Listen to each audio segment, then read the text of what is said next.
Green Thumbs! Welcome back to episode 2 of our Hoya Show.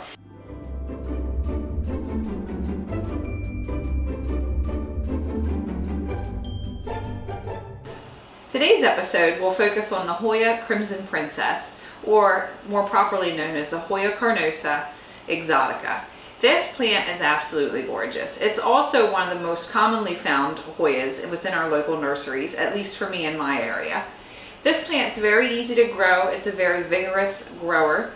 Its native homeland is East Asia and also Australia. This variety is also an epiphyte. It likes to grow up things, so you'll find it growing up trees within its natural habitat. It lends very well to hanging baskets, trellises, or stakes, however you prefer to grow it within your home. I have mine here within probably the equivalent of like a 4-inch galvanized bucket, and within my house I have it growing right beside an eastern facing window in my kitchen.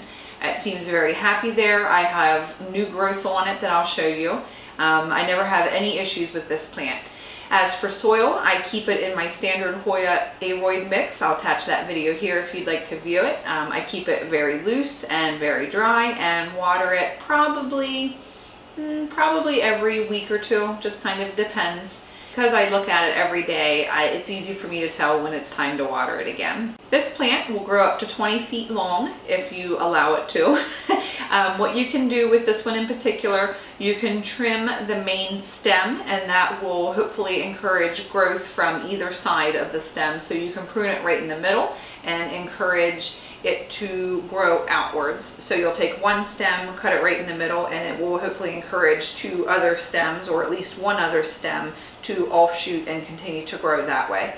As for blooming, typically this particular variety likes to trail for about 3 feet before it produces a bloom.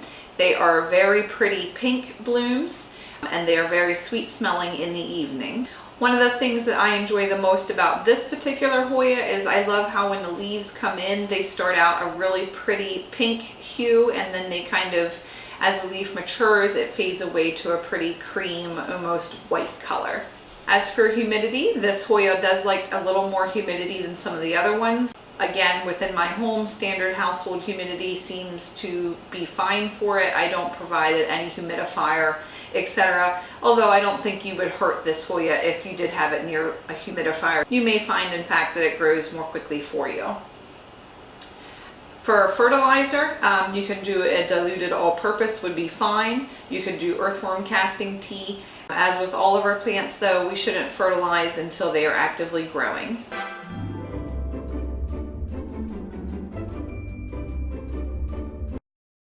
So keep that in mind.